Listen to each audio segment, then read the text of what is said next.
them, because finding tenants is one thing, but keeping them in your building is another.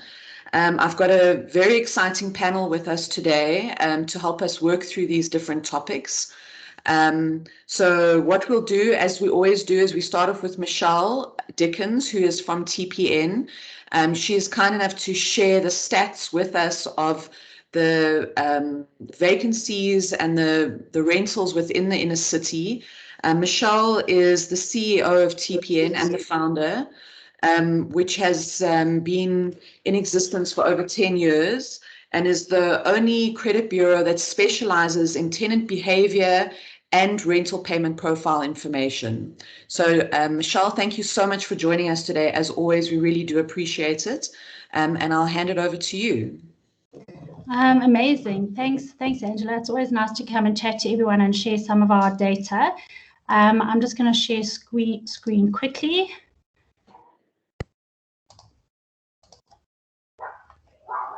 Right, can everyone see that? Yes. Fabulous. So this is the rental market updates, and what I thought is I'm just going to give us, paint us a little bit of a picture, given the topic that you have today, Angela, of some of the data that we're seeing, to paint an overall picture, and then we're going to drill down into the inner city for you. So what we're seeing at the moment is, let's get going. From a national perspective, Stats SA does this release once a year. They do it sort of in June, July of every year. Last year they only did it in December, and it's always one year in arrears as they do it. But this just gives us an overview about the number of rental properties or households that are renting as a whole in the country. And you'll see that for the last 11 years, 10 years, there's been a growth in the number of households. So total households increasing from 13.3 million up to 17.1 million households in South Africa, which makes sense because we've got a growing population at the moment. What I do suspect that we'll see, though, in the 2020 and 2021 year is we'll see that the number of households will start to shrink again as households consolidate and we get more people within the household, and therefore we have a smaller number of households. And this is important because it speaks to what the tenant population will be looking for in terms of accommodating growing household sizes. And of course, we've got nearly 3 million households in rental accommodation. In the formal rental market, we've got 2 million households. If we exclude kind of granny flat and room dwelling, we've got 2 million households in formal rental accommodation in South Africa. I wanted just to speak a little bit about if we group our tenants by generation, and we group them by the silent generation, the boomers, the Gen X's, the millennials, and the Gen Z's. You'll see that 12 years ago or 13 years ago, this dark blue line here is the Gen Z generation, my generation, as we kind of move out of rental accommodation and into out of tenanted and into home ownership. The green bar here is our millennials. So you can see right now the tenants that we are accommodating, the vast majority, over 50% of tenants that we service, are the millennials. And the dark blue line here are the Gen Zs starting to come into the rental market. And you'll know that Gen Zs currently are between the age of 18 and 24 years old. So that kind of speaks to who our tenants are, and therefore what type of housing those type of tenants would want. The next graph I've done is just to raise a little bit of an alarm bell. Instead of grouping our tenants by generation, I've grouped them by the age that they are at the moment. And so if I go back to 2008, 2009, 10, 11, 12, you'll see that the predominant age of a tenant was the 25 to 29-year-old. So the type of housing that you have or that you need for a 25 to 29-year-old is different to what we have at the moment. And you'll see 2017, 18, 19, 20. What we have here is the predominant age category is a 30 to 34-year-old. They're the same tenant. It's just the tenants are getting older as they remain in rental accommodation. You'll see a spike over here, though, and this is fascinating. The spike over here is our 40 to 54-year-olds. as these tenants have moved back out of home ownership and back into rental accommodation. So again, what type of accommodation should we be thinking about to justify the type of the age category of people that are renting? The alarm bell that I have, though, is back in 2008, you'll see that 8%, nearly 9% of tenants were between the age of 18 and 24. Those were millennials in those days. Currently, our Gen Zs, who are 18 to 24 at the moment, only make up 6% of the rental bucket. And as we know, and I know we're speaking about it later, is you've got high unemployment within the youth. And without employment, these youth cannot get into the rental market, never mind home ownership in the future. They're not in the job market, they're not earning an income. And so there is a concern here as to, if we're not bringing them in now and they're not earning an income, what does that mean for the future of rentals? I did want to speak, because we're talking about tenants and what their needs are. We looked at the RentBay website, and we looked at what is the preferred number of bedrooms that are being searched at the moment. And you'll see that 2 bedrooms are nearly 50%. So 1 in 2 tenants are looking for a 2-bedroom property.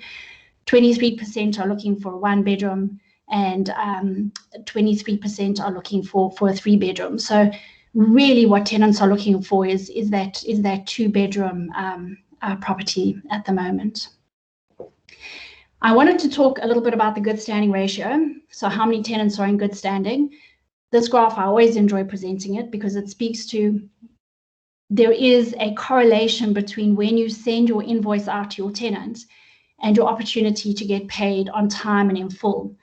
The green bar dictates tenants that are paid on time and in full, and you can see that dark green bar deteriorating. 0 indicates the date that the rent is due. Let's call it the 1st of the month. This is the date the rent is due.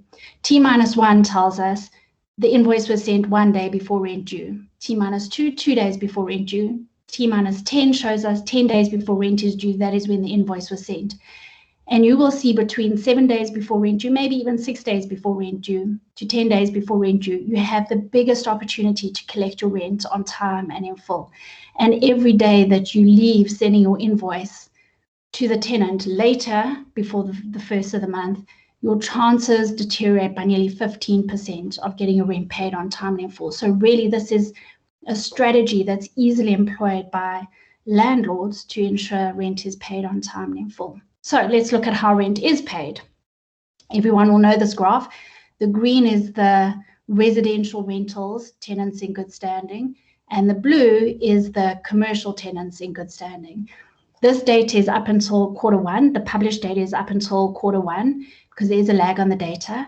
And we can see that currently at the moment, 78.38% of tenants, residential tenants, are in good standing. So that is absolutely an improvement from the 73 that it improved from in the hard lockdown quarter. And you can see that the commercial rentals are also starting to pick up. What does that look like against the JPOMA data? Prior to lockdown, the green is the tenants nationally. You'll see that even though we've only published Q1, which is up until January, February, March of this year, we were sitting at 78%, 76% of tenants in good standing. You'll see that for the last 3 months, that has improved 79%, 79%, 79%. So there's certainly not a big improvement, a gradual improvement, 0.5% to 0.75%. We expect it to end in the 79s for Q2. We haven't yet popped through that 80% mark. Where does JPOMA stand? In the hard lockdown, JPOMA bottomed out. Remember, this is not the JPOMA members. This is the area within the JPOMA members operate from an inner city, from a Johannesburg inner city area. The data that we're looking at here is only those tenants within that area, as we've defined as being a JPOMA area, but it includes both JPOMA member and non-JPOMA member, and only data within that area. So if a JPOMA member has rentals in Pretoria, it's not going to include the Pretoria area. So that area bottomed out to 54% of tenants in good standing in the hard lockdown month. There was a nice improvement up until about November, December last year, 65.6, so let's call it 66%. But you'll see at the beginning of this year, it deteriorated again We've started a little bit of an improvement, and then we go back into lockdown, and you see it's kind of bottomed out again and kind of flatlining. So we're not really seeing an improvement. It's almost flatlining at the moment. I built this graph to look at, it's very difficult to understand the number of tenants that go through a legal process. Your legal process can start and then the tenant may vacate, and not all evictions are loaded on credit bureau databases. So in order to get a kind of indicator of the legal process, we look at tenants that are a minimum of 4 months in a row, and some can be as much as 18 months in arrears, but a minimum of 4 months in a row of tenants that have not paid rent whilst in the property. And prior to lockdown, you'll see that between 0.6 and 0.8, so not even 1% of tenants were in this severe 4 months in a row of non-payment.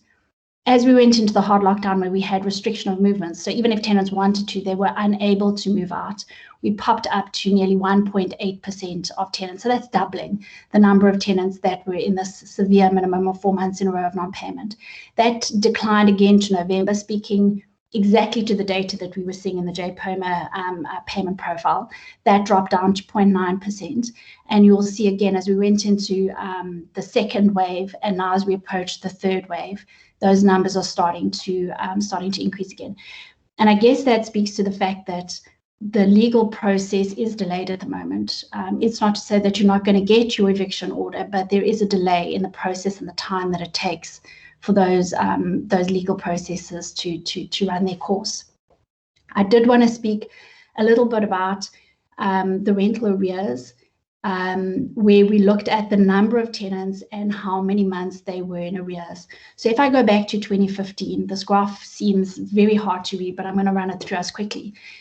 These are the tenants that are either not paid or in a partial paid status. So remember our good standing ratio of, let's call it 77% at the moment. That means that 23% of tenants are in the partial pay or non-paid categories at the moment. This is those tenants. And we're now trying to identify to what extent they're in arrears. So we can see that 16% of tenants are only 1 week in arrears. 2% of tenants, 11% of tenants are 2 weeks in arrears, 5% are 3 weeks, and 12% are 4 weeks in arrears. That's 45% of tenants that are less than a month in arrears on their rent. What it does say then is that 54% of tenants are more than 2 months in arrears. And I was trying to get an understanding of the severity of these arrears. And you can see it's increased from 40% prior to this wave of pandemic of lockdowns, and it's popped up here to currently 54%. You'll see over here, the reason that we've got this decline is a lot of rental relief was offered here. So deferments, deposit dues was last month's rent. There was a lot of landlords giving assistance in this period over here. Regardless of that assistance, though, you'll see that the numbers have popped up. So nearly 13% of tenants who are in the partial paid or not paid category currently at the moment are more than 6 months in arrears with their rent. We wanted to have a look at tenants that are being placed versus the quality of tenants that are applying for rental. And so this green line over here tells us the quality of tenants that are being placed, and the blue line tells us the quality of tenants that are applying for rentals. So what does a quality tenant mean? It means a tenant that is on the TPN scorecard scoring an A, a B, or a C. That's a tenant that is placeable. An E and an F tenant obviously comes with a lot more risk.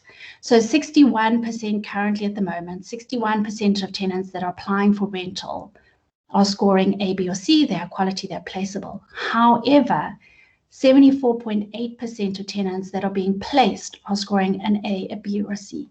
And you can see how this is widening. This gap has been widening. And that speaks to landlords who are way more cautious about the quality of tenant that they're placing. So they'd rather hold on to they'd rather place a quality tenant and leave the unit standing vacant. And our vacancy data certainly shows that. Rather have a vacant unit than have one of these poorer quality tenants that are applying at the moment. So what does the market strength look like? The green bar tells us that the market strength from a demand rating perspective has deteriorated. So whereas back in 2016 we had 88 demand rating, a lot of demand in the market. Over time, that has deteriorated, and we're down to 53 at the moment. And that is being supported by an increasing stock supply. So prior to, well, back in 2016, 48 supply rating, so not enough supply, increasing all the way up to 68 at the moment. What does that give us? The blue over here, these blue columns tell us the market strength, and that's 42. So anything below this equilibrium line of 50 here, anything below that shows us that this is a market with oversupply and excess of supply. And when we get to above the equilibrium line, anything above the line shows us a market with excess demand. So you can see how the market strength has deteriorated over time to a market that is oversupplied at the moment.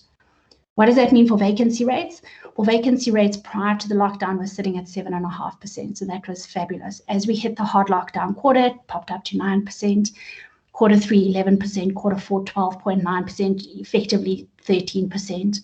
Quarter 1 of this year, 13.3%, and quarter 2, it's deteriorated down to 13.1%. You'll see in Gauteng, we've seen a lot of improvement there, so that's good news. And my hope is that we stabilize. So let's hope we've now stabilized, and in fact, maybe we can start to see those numbers come down again, because there have been, this was where we had those mass loss of jobs in quarter 2 and quarter 3 of last year, stabilizing in quarter 4. So with a stable job market, and hopefully wave 3 doesn't cause too much deterioration in that, let's hope that the vacancies have stabilized as well. What does that mean for rental escalations? Well, as you know, rental escalations are negative at the moment. So we're seeing data at minus 0.2% overall nationally. But for our low end of the market, we're still seeing escalation of 2.6%. We've got a lot of demand in this segment of the market. We just don't have a lot of quality tenants. The 3 to 7,000 bracket, negative 0.2%. The 7 to 12, negative 1.36, and the negative more than 12,000 rand rentals, there's actually been a little bit of improvement, and we're negative 1.55% rental escalations. And this really does speak to the fact that the top end of the market, people are downscaling and moving into the low rental values. Putting all of that together then, we've got our excess demand dropping from 69 in terms of our market strength, diminishing demand down to 42. We've spoken about that. In line with that, we then have our vacancy rates going up to 13%, and that is driving down our escalations to minus 0.27% in quarter 2, as I spoke about. Our landlords see the market a little bit more challenging than what the property management market sees the market. So landlords are saying that there's less demand, 51, than what the property managers are seeing. Landlords are also saying that there is a more supply in the market than what the property managers are saying. How does that translate into actual numbers? Property managers are seeing a low vacancy rate of 9.8% compared to landlords seeing a higher vacancy rate of 4.29%. My guess is that micro landlords have less foot traffic, they see less demand, whereas property managers, particularly JPOMA type organizations, would have more foot traffic, would have more marketing, and would have, in my opinion, probably responded to the changing effects of negative escalations quicker than micro landlords did. So therefore, the vacancies would be lower. I did want to speak a bit about capital growth. So this particular graph here, what we've done is we've looked at what does the capital growth in the market look like at the moment. So looking at a property that was transacted, currently we do it per month. What was the value of the property when it was purchased? And I've done this over a 10-year period. So if the property was bought 10 years previously, what was the value of the property versus what was the value of the property when it was sold currently? And we can see that the property was either transacted for more than 25% of what it was originally bought for, between 10 to 25%, 5 to 10%, or 0 to 5%. Effectively, the properties that are making a profit when they are sold 10 years later, versus properties that are making a loss, so they're being sold for less than what they were purchased for. You will see this green, dark green section over here. These are properties that are transacted for more than 25% for what they were purchased for 10 years previously. And the property boom period of 2004, 2005, 2007, you'll see in this segment here, properties were absolutely, it was easy to sell for a big profit. If you come into the global financial crisis of 2009 and 10, starting in 2008, but really culminating, there's a lag on the data. You'll see that in 2009, 2010, nearly 26% of properties in these blue sections over here were sold for less than what they were purchased for. In fact, the majority of those were sold for less than 10% of what they were purchased for. And these are properties that were then coming into the market for a quick sell. How does that look against? These are primary residence properties. So this is not investment properties. We'll have a look at those at the moment. You'll see in the 2020 period, there's this little spike towards the end of 2020 as properties came onto the quick sell market and were transacting for less than what they were purchased for, and how that's starting to increase again in this period over here. So effectively what we have at the moment is nearly 18% of properties are being sold for less than what they were purchased for. And to look at that against the investment properties, similar data, nearly 30% of properties sold for, 27% of properties sold for less than what they were purchased for in the global financial crisis, versus 15% at the moment. And I guess the story that we talk, 17% at the moment. And I guess the story that we're saying at the moment is that we haven't seen that it wasn't as severe. So we haven't seen as severe a loss of capital that we did in the global financial crisis. But I do remind you that there was a lag. So the global financial crisis was 2007, 2008. And so only in 2009, 2010 did we really see the effect of that. I guess the question is, will we see that in the coming years?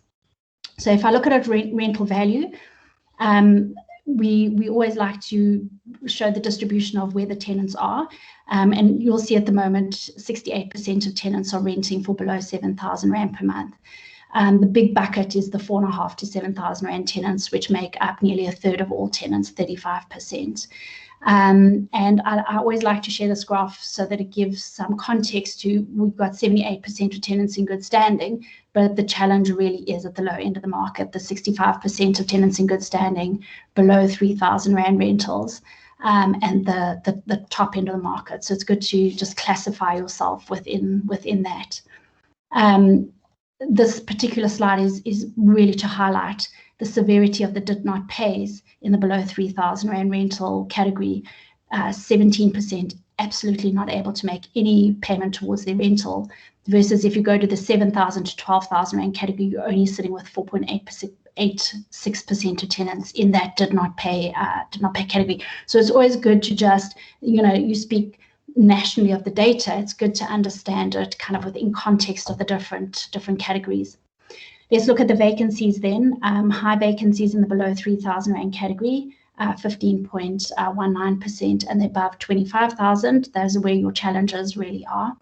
And that 4,500 to 7,000 Rand category sitting at 13%. Remember, those 1 in 3 tenants rent in that category. We've looked at that one. And now let's get into Gauteng for you. So Gauteng really is not the best performer when it comes to rental payment profile, sitting at 76% of tenants in good standing. And we know that the JPOMA area is sitting at 66% at the moment. So a real challenge when it comes to rent collection, whereas the Western Cape still sitting at 82.92%. So really, look, none of the provinces have got back to where they were prior to lockdown, but the Western Cape still sitting at 82.92%. I wanted to put that in context in a moment. Gauteng, the most negatively affected by escalation at negative 0.98%, and Western Cape seems to have turned around a little bit, negative 0.57%. The rest of the provinces all seeing positive escalations. Gauteng has had a lot of additional supply brought onto the market. A lot of construction in 2018, 2019, and a lot of office conversions going on at the moment. So there is stock coming into Gauteng, which will also impact escalations at the moment. We've looked at the market strength, and I wanted to put in context where Gauteng was from a vacancy rate compared to the rest of the country. Gauteng has had a nice improvement. So it's gone down 1.5% to where it was. We were nearly at 14% vacancies the previous quarter. So that's very pleasing from a Gauteng perspective. Gauteng themselves, the market strength, you'll see the deterioration there, the demand rating down to 48, and the severe increase in supply rating up to 73 almost. That gives us a market strength of 37. That is very, very, very weak. So the perceived strength of the market at the moment is absolutely a market which is in an excess supply place. The different areas, suburbs within Gauteng, Johannesburg sitting at, and this will be the JPOMA area included, sitting at 14.6% of tenants of properties that are vacant, not nearly as bad as an area like Sandton, which is sitting at 26.7%, or Cape Town sitting at 28% at the moment. I imagine, well, Sandton in particular will be driven by expense. So the average unit in Sandton ranges between 10 to 12,000 Rand per month, and absolutely there's a lot of downscaling at the moment. Popping it all together, for Johannesburg, we have a good standing overall of 64.4%, the JPOMA area of 66%, vacancy rate of 14.6%, and a gross yield of 11.4%. To put it into context, we can hop across to Centurion, where we've got an 87%, almost 88% good standing ratio, only a 4% vacancy rate, and a 10.5% gross yield. So that's just to give context to the different areas. Probably the worst performer is Soweto. We've only got a 47% good standing ratio, a 16% vacancy rate, although you're rewarded with a 13.6% gross yield. For Gauteng, this was just the same as the capital profit or loss, and you'll see Gauteng was the worst performing in terms of capital loss. That did reach all the way up to 30%, where investment properties were sitting at 27%. Gauteng got up to 30%, and you'll see that the quick sales that went through the market in the late 2020, beginning of 2021, you'll see that's the spike over there. Gross yields, overall, sectional title still performing the best at 10.3%, full title at 7.2% gross yields, but Gauteng is being rewarded for being a high-risk environment with the highest sectional title gross yield at 11% versus Western Cape. You know, you can collect your rent, but your yields are still really low at 8.6%. And that is my share for today. Thank you. Thank you so much, Michelle. That was amazing. And I really loved the way that you brought in a lot of data to tie in with the webinar that we're doing today. We do have a couple of questions. I'll start with Renney because your hand was up. Renney, if you'd like to go ahead. Thanks, Angela. Michelle, just to echo Angela's comments, that was really very, very good information for us. I would say spectacular, so thank you very much. Just two quick questions, or three quick questions. First of all, can we get this presentation, Angela, if you could arrange fairly quickly, because I've got a board meeting coming up and the information in there is incredibly valuable in terms of what's happening. Then, Michelle, I assume your data doesn't take account of student accommodation? It does, yes, it does. Yeah. Do you have student accommodation separate from everything else in any of your data that you collect? Renney, with pleasure, I'll pull a student section together for you. Thank you. Then lastly, Angela, this is directed at you. Michelle's graph of rental escalation by rent value, I think it was about 3/4 way through her presentation, which showed the decline in our escalations. I think we came down to -2, I think.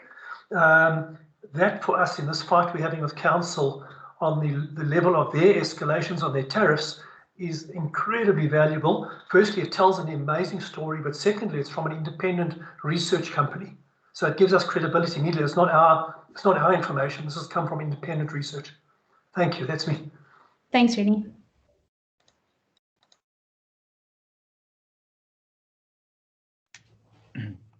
Andrew, you're up next.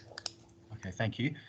Yes, thank you. Good morning, everybody. And Michelle, thanks very much indeed. Very useful stats indeed. Michelle, one of the challenges is I was wondering about your credit scores on the application processing.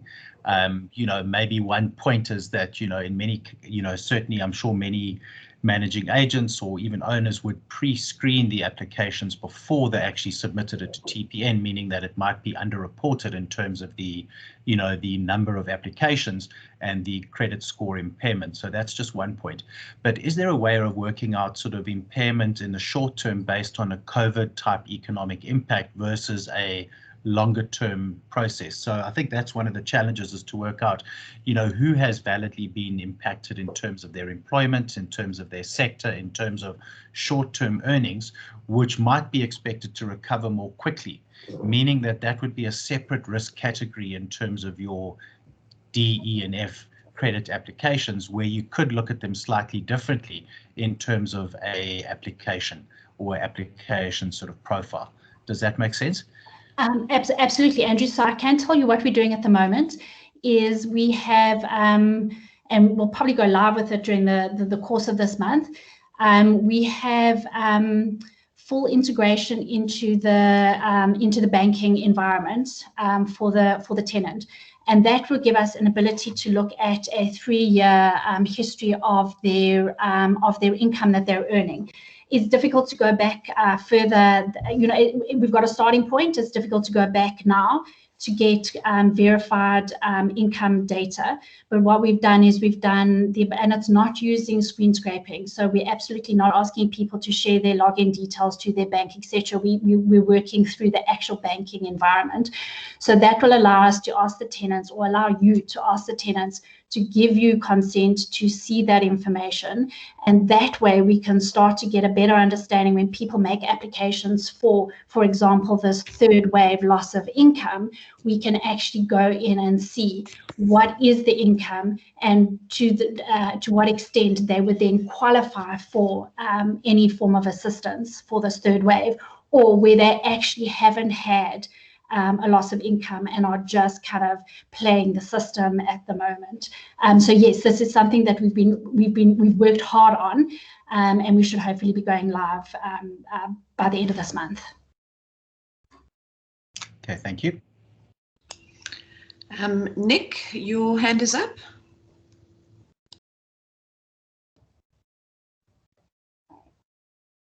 Thanks, Angela. Yeah, I think most of my questions have been asked. Firstly, to echo your comments and Renney's, Michelle, fantastic information. I think it really does colour in the picture. Very, very useful. And as Renney said, Angela, very important. It demonstrates exactly what we've been talking about of late.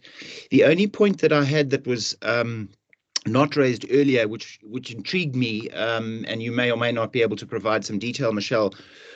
You showed a slide with regards to searches, and that I think 48% was the number of searches were for 2-bedroom flats.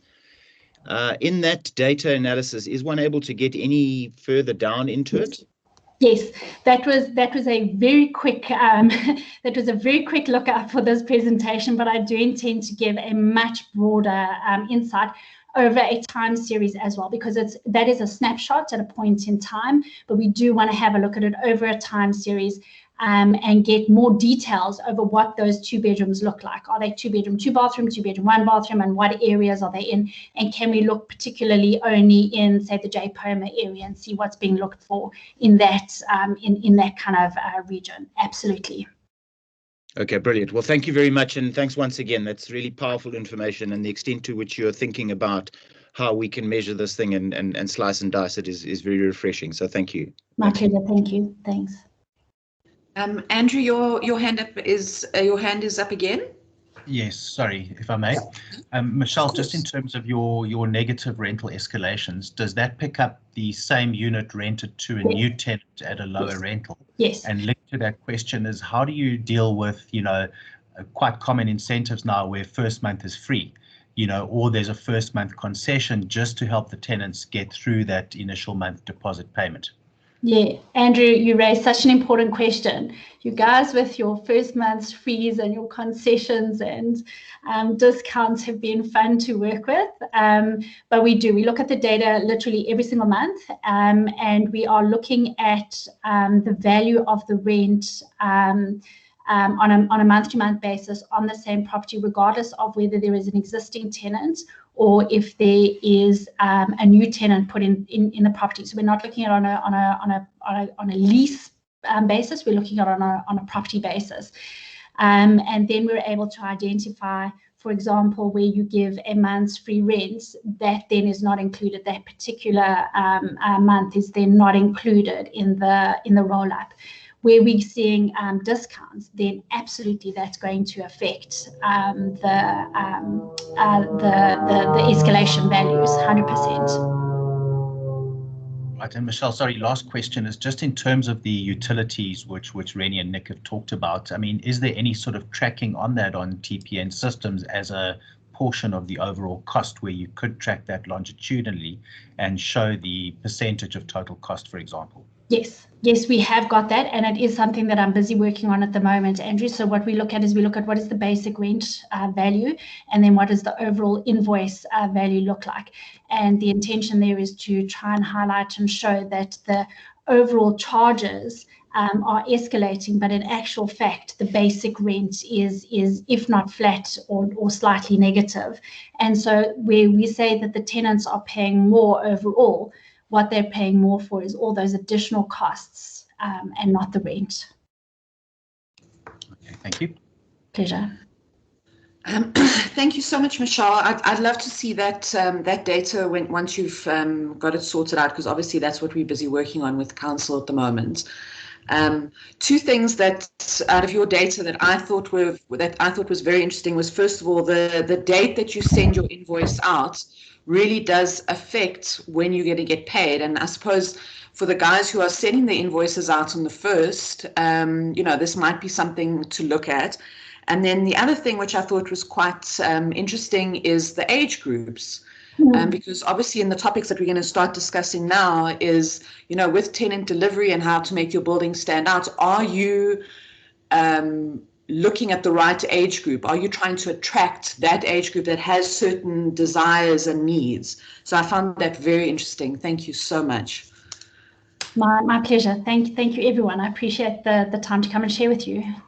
Yes, thank you so much. And once Michelle has sent me this presentation, I will send it out to everybody. I think this data is invaluable and will definitely help you with your current problems that you're having within your buildings at the moment. So Michelle, thank you so much. My absolute pleasure. Thank you very much. Okay, so next up, I've got Andrew Schaefer, who's the Managing Director of Trafalgar Property and Financial Services, and he is just going to very quickly discuss unemployment and the COVID economic challenges. I'll pass it over to you, Andrew, straight away. All right, thank you very much, Angela. Look, I think just at the risk of stating the obvious, and I think we can possibly open this for discussion as well, Angela, because I think there are some interesting discussion points. But just speaking for myself, it just appears to me that concessions to the residential sector, especially those tenants who were significantly and severely and sort of for a long period of time impacted by the COVID lockdown. I'm talking about employees in the travel and tourism sector, employees in the beverage sector, employees in the informal sector. Those tenants have logically and definitely been severely impacted in terms of their earnings by the lockdown regulations. Now, if we just take the comparison to the commercial sector, there was a fairly organized sort of process of concessions passed on to those tenants in the form of rental credits. So the landlords recognized that they weren't trading, their premises weren't operational or weren't fully operational, their earnings were therefore impacted, and they were then sort of transferred rental credits to actually support them during that period, and with the intention of retaining good tenants. Now, it just seems to me in the residential sector, because most of these tenants have remained in beneficial occupation, a lot of the support has been deferring charges. So the deposit credit process was used. It's actually their money that we've used to then defer their rental payments. A lot of charges have been deferred. They haven't been formally credited, meaning that they haven't got an absolute concession. It's been more it's been reprogramming or retiming the actual payments due. And I think that sort of remains a sort of key question is there a reason to actually pass on direct credits to good tenants who have a good payment record, who actually have been validly impacted by the lockdown regulations, and to do that in a more formal and organized way. And, certainly I think there might be an argument to do that. And, the question then is how? So, and it is time consuming as well to collect employment documentation, proof of the impairment of earnings, and then to try and track that tenant until the point where their employment or earnings are fully recovered to reinstate the full charges. So, that's been a sort of, a trend or certainly an observation in the residential rental sector. And, just the other point is that, not all buildings behave the same. So, yes, we've looked at sort of national and regional trends, but there are buildings where you might get a cluster of informal traders or a cluster of, people working in the tourism sector or whatever. And so buildings will behave differently based on the profile of their tenants and the sectors in which they're working. And I think it does show that it's very useful now to be able to try and collect data or track it through your rental management system of, which sector or particular role the tenants are working in, because it will then be possible to mine, different sort of elements of a tenant segment or a payment profile behavior, and to be able to manage that separately. So I suppose, what the discussion point is yes, certainly the rental sector has been heavily impacted by, first of all, the COVID lockdown regulations, secondly, the direct and secondary economic implications. But, beyond just deferring rental charges, I'm not sure that we've come up with a, program to, try and pass on credits and direct concessions to the tenants. But obviously that remains the prerogative of the landlord and or the managing agent, to come up with a plan that they feel is reasonable and suits their, their affordability and cash flow. But, certainly in an environment with oversupply, with high vacancies, with negative rental growth, it kind of does make sense to try and retain good tenants that did have a good payment profile before they were impacted, and especially where they were able to substantiate the impact on their employment and earnings with relevant documentation, and then for that to be, applied through their monthly rental billing until there has been a recovery. So, and I think all the other points, Angela, we're going to come to are certainly, valid mechanisms or strategies to try and assist tenants and try and retain tenants, and obviously try and manage down the vacancy factor, because, the vacancy factor is a significant driver in terms of rental growth, in terms of what the affordability is to pass on concessions. So it is kind of interlinked in terms of the overall property's, performance and cash flow and the options open to a particular landlord. So I suppose those are just some general comments and observations. I'd be interested in anyone would like to, respond to that or kind of comment on how they might have dealt with some of those challenges and issues which have confronted the sector. So thank you, Angela. Thank you, Andrew. If anyone has any questions or comments, now's your chance. Just thinking about something that Andrew said, I was chatting to somebody the other day, and they were saying that their business has decided to ditch the discounts and rather put in payment plans. So instead of saying, we'll give you the 10% and the 20%, just scrap that altogether, because, rather collect the money in slower dribs and drabs until you eventually get what is owed to you. So I just thought that was a different way of looking at things, especially because everyone is always going on about discounts, and maybe discounts isn't the way forward. If there's anyone who would like to add to what Andrew has said, you are more than welcome to. Nothing? Okay. You see, Angela, Yeah. maybe I could just say that, the thing is, again, that, I think a lot of the tenants in this demographic or this particular rental segment, the inner cities, they don't have significant savings and reserves. So, if they lose their earnings, it's an absolute sort of, measure that they can't easily make it up because they are living month to month. So, just by a payment plan really means that the charges are being deferred or extended or delayed. It doesn't really help in terms of, well, it's not easy for them to catch up, let's say, because their budgets are very finely matched to the expenses month on month, and they've got very limited flexibility. Also, we've seen that a lot of tenants are very anxious to commit to payment plans and acknowledgements of debts because they don't really know when they're going to be able to recover. It's very uncertain. Even right now, as we sit in the third wave, the figures aren't going down yet. 1 week later, we still had record number of cases, on Saturday. I don't know what the figures were yesterday, but so it seems to be a slow sort of tail to the third wave. So a lot of people are very uncertain what they can commit to, meaning payment plans are problematic in that sense. Yeah. Renney, you've got your hand up.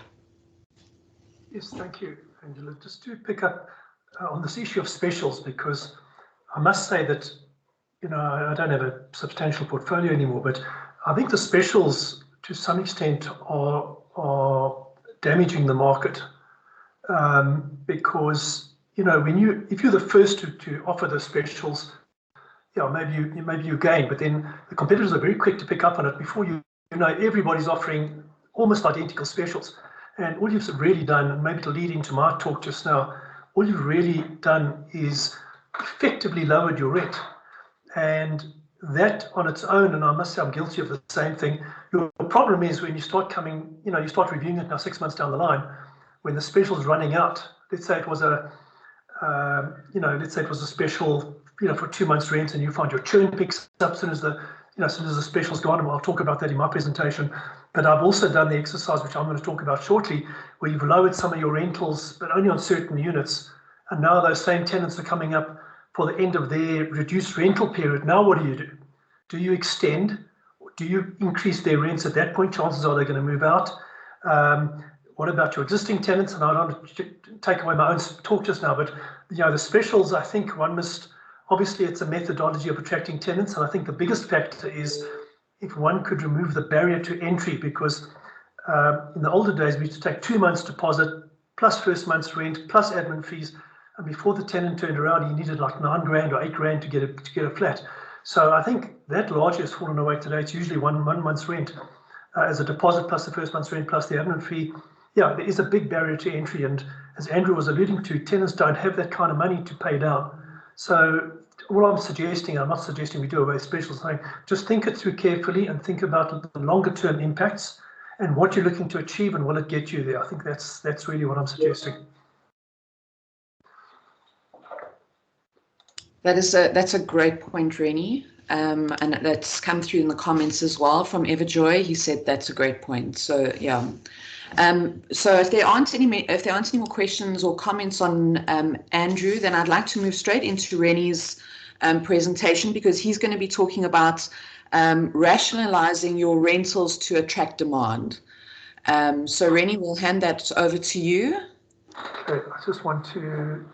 Just in case you don't know, Renney is the chairman of Plitvest and has been in the inner city for over 20-30 years now, and is one of the industry experts within the affordable housing inner city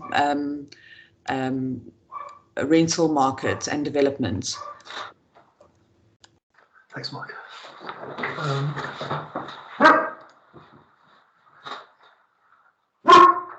Sorry, it's my dog barking.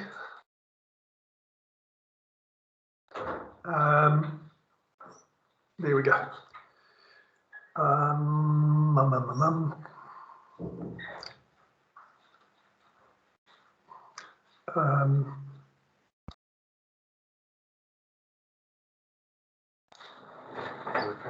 Yeah, it's there. Okay. It's not full screen, is that right? Can everybody see that? Yes, Renney, we can see it. Yep. Okay. All right, so I'm going to try and be fairly brief on a topic that could certainly take a lot of time, but hopefully I stole some of Andrew's time to cover some of my points. But we're sitting in a situation at the moment where, as you saw on Michelle's drawings, on Michelle's graphs, that we're in a situation at the moment within the inner city there where supply is outstripping demand, and I think I'm saying that I'm fortunate enough to have maybe identified that already, maybe 3-4 years ago, that it was coming. There's an old saying about if you go to your barber and he starts talking to you about investing on the stock market, it's time to get out of the stock market.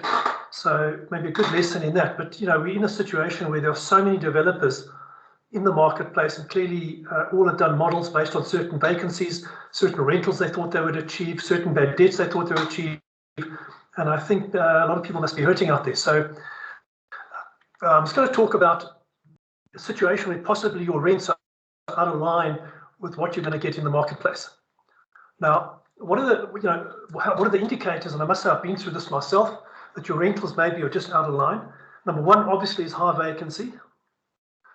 Speaks for itself. If you're running, if you saw Michelle's stats on average vacancy rates, I must say on my side, on the portfolio I do have, we seem to be doing quite a bit better than what she's putting up on the screen. But obviously she's talking about a broader base and a mix of people managing properties themselves, so people that are using managing agents. But if your vacancy rates are sitting well above the industry or the market average, particularly for the inner city, it's no good looking at Sandton, or Fourways. That could be an indicator your rent's too high.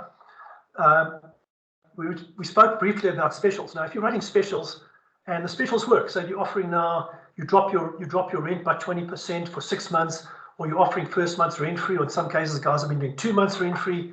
It works, and you fill up your building, and as soon as the special's over, you're back to the same situation again. Clearly you've got a problem, because those specials are costing you a lot of money, and in addition, chances are you're paying either a broker or some of your staff internally, whatever the case may be, you're paying them fees to find those tenants. And if the tenant is lasting 6 months and only paying you 4 out of the 6 and disappearing again, there's an indicator something is wrong. Your letting activity is not producing results. This also again speaks for itself. You've got your brokers out there, or you've got your managing agents out there. They're working hard, but the tenants are simply not coming in. They may be making a lot of contact with tenants, but they're not getting results. Another indicator that maybe your rents are just out of line with the market. The need for constant specials.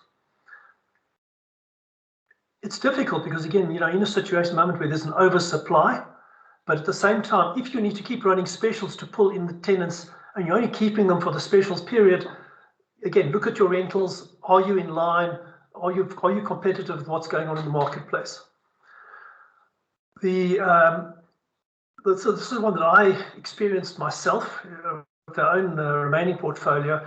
We had a building that we in fact acquired. Those that have been in the industry for a long time, like myself, will remember a guy called Jeff Mendelowitz, who ran at one stage the Better Buildings program in the City Council, and we picked up a building called Elgin Court. Must have been 15 years ago.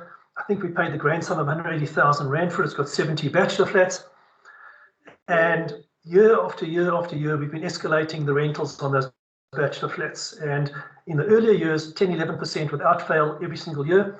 More recently, maybe down to 5-6%, maybe in the last year 2%, but saw the vacancies climbing, and constantly climbing. As much as we were putting effort into filling them, we weren't having any success. And at that point, they're big bachelors. I must say they're well over 40 square meters each, and don't lend themselves for conversion to one beds.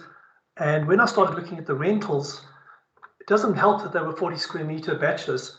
At the end of the day, they can't attract the price of a 1-bed unit because they're not a 1-bed. So we were charging, I think it was about 4,200 rand for each of these units. And when I started researching other similar properties, irrespective if the bachelor flats were maybe 25 or 30 square meters, it became apparent that we were simply too expensive in that particular building, dropped the rentals by about 20%. And I would be happy to say that we're running almost 100% occupancy now. So are we too cheap now? Maybe, but I'll come to that point just now. Okay, standardized pricing process. You've got to be careful as well when you're doing you've done a new development and now you're looking at your price structure, and you don't get off your chair and go and walk the flats yourself, go and see what there is, because very often what you thought was 30 identical bachelor flats is not actually true. Some of them face onto the alley behind, some unbeknown to you have a column stuck in the middle of them, and you've got to be careful that you don't have a batch of units that are priced the same as all the other units in your building, but they're not of the same standard, even if they're the same size. And I think that one gets into almost a routine of pricing where you say, look, I want to get 120 Rand a square meter for these bachelors. I'm going to price them all at 120 square meters, but you don't actually go and walk those units and see some are better than others. Some are bright and sunny, others are dark facing a back alley. There's a difference in flats, and you've got to look at those units that are maybe I want to say inferior, but are not as good as the better ones, and maybe those should be priced differently. This is, I think, very relevant. I'm sure all the guys that are in the market would agree with me. If you're starting to pick up a lot of what I call poor quality applications, not necessarily poor quality in terms of they haven't got money to spend, but poor quality in terms of they either have bad credit, they're illegally in the country, they're making applications with forged documents. There's a fair chance that you're becoming a landlord of last resort, where they can't get units anywhere else at the, let's call it the more market-related price. So they're actually coming to you because at least at your place they'll get it. Maybe they'll pay 300 Rand a month more for the flat, but they'll be able to get accommodation. So you become a landlord of what I call last resort. And maybe an indicator on that could be that your rental's being too high because the quality of the applications you're getting in are almost, I don't call it the dregs, but it's almost the bottom end of the market that's prepared to stay in yours. Okay, pitfalls and barriers, and I'm talking fairly quickly because Angela told me I've got 10 minutes. What are the problems with readjusting your rents? Well, the first one, particularly if you're in a newer development now, obviously if you're sitting on a property that's been around for 10 years, 15 years, your mortgage bond has reduced quite a bit, and chances are your rental escalations have given you enough income that you could actually take quite a few knocks on that long-standing building. But if you have a building you've developed recently, the last 2, 3, 4 years, you've got to meet those installments, and it's not an easy decision to make a call to reduce your rentals, because are you still going to get enough cash to service your mortgage bond? And that's a huge problem that you're going to have to make a call on, and it's probably one of the biggest factors that keeps guys holding on to high rentals that they can't get in the market. And as you'll see on my next slide, the last slide, I make a comment that I'd rather get 3.2 into my bank account than not get the 3.8 I'm asking in rental. Okay. The existing tenants versus new tenants at lower rent. You've got an existing tenant, you've got existing tenants in your building. Maybe let's say they're paying 4,000 Rand a month, and you now start bringing in new tenants at 3,600 a month. Well, if I was an existing tenant, I've been loyal to you and I've been in the building for 8 years, I'm really going to be really peed off that you're now renting the same flats out at a lower rent, unless it's on a special that you can really explain to the existing tenants. I'm going to be quite upset with you, and there's a good chance I'm going to give you notice and move out also, because why am I being treated unfairly compared to new guys coming in when I've been a loyal tenant to you for all this time? What I did on the Eldon building, I took the bold step of I reduced the entire building, even for existing tenants. Didn't matter how long they'd been there. When I dropped the rent, I dropped across the board so there could be no arguments. And also at the same time, I think what I did do is I dropped the churn of tenants significantly, because people maybe were battling to pay the 4.2, but could easily afford to pay, say, 3.6. And so the churn then dropped as well. Your problem with the council charges, we all know the council seems to think there's an unending golden pot of money out there that they can just keep increasing it without looking at their own efficiencies. One of the problems of reducing rent is you've got council charges like rates that you're probably not passing on to your tenants. You may have other charges that you're not passing through to them.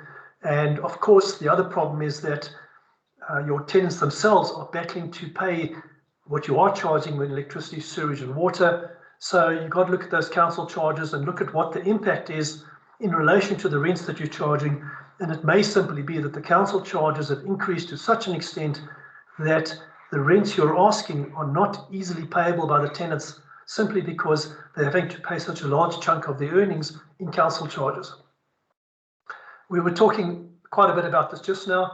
You know, you're running specials, but so are your competitors, and the tenants, I think, have begun to understand that they can jump around from property owner to property owner. That I offer get 1 month free.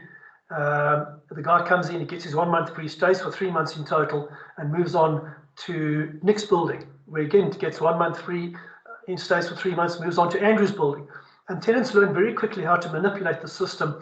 And I think, you know, as I commented earlier, I think these specials are starting to hurt the market and increase the churn that we're seeing.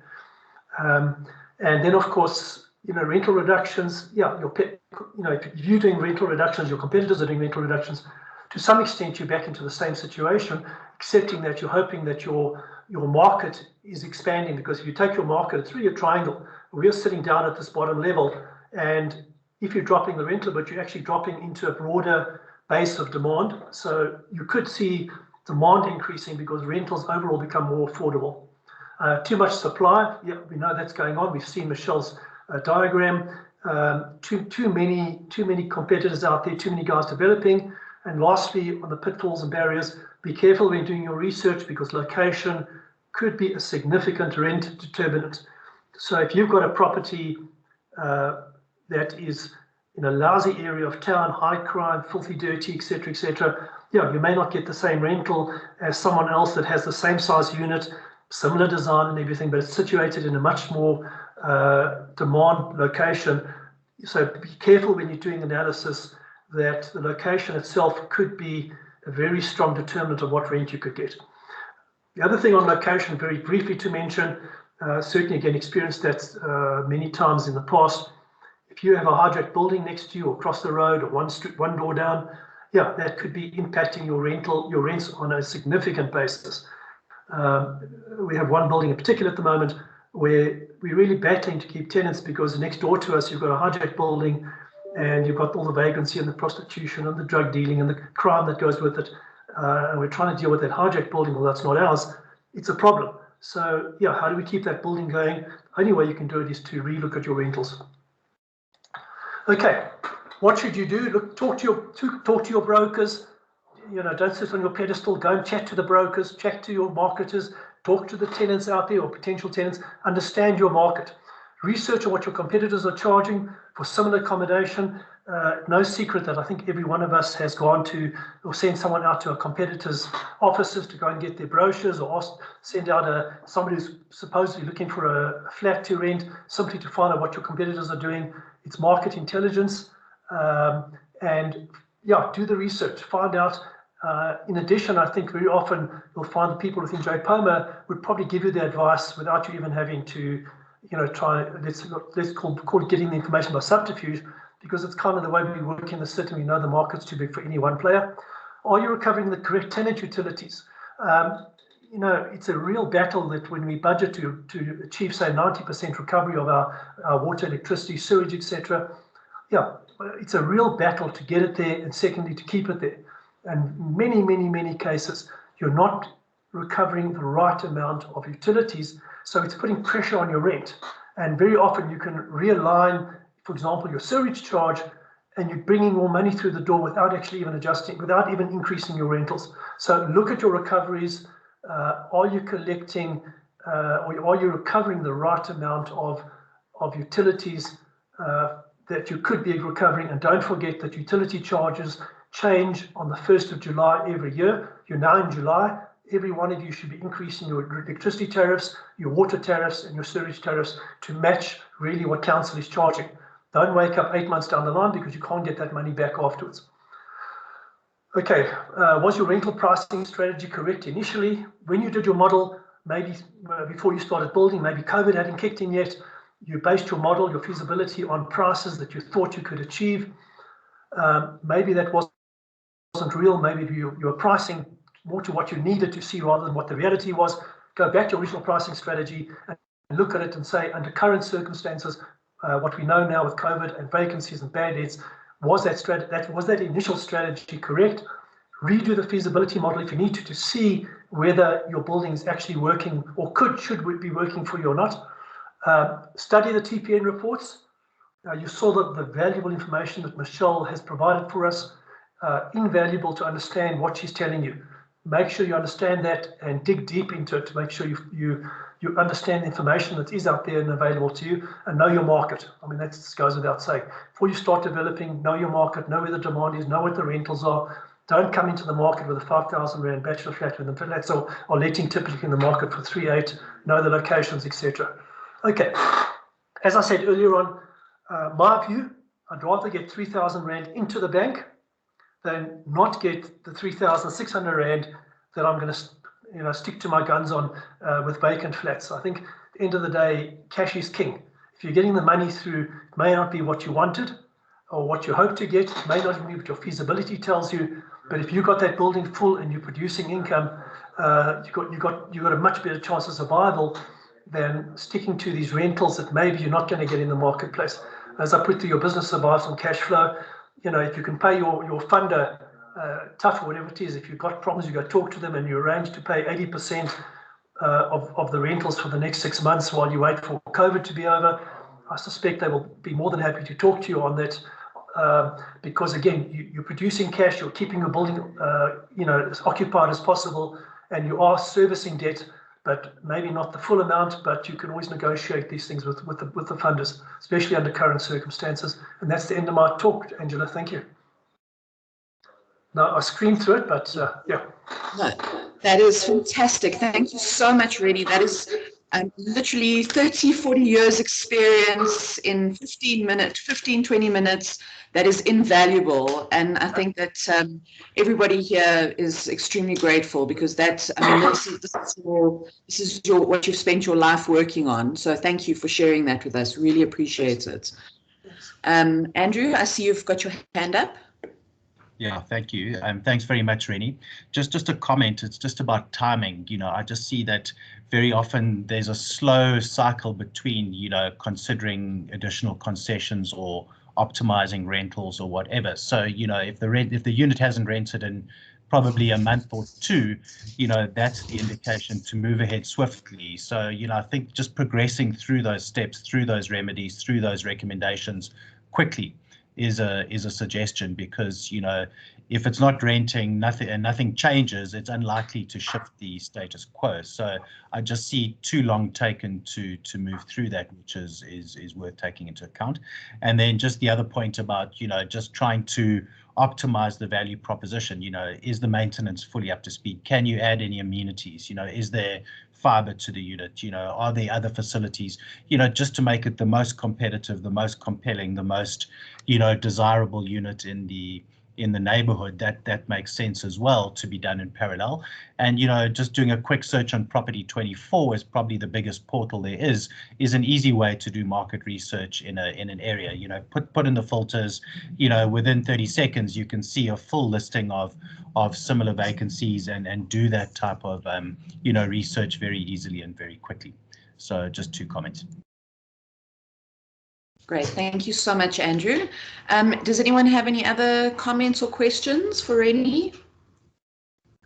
Okay, now we'll move on.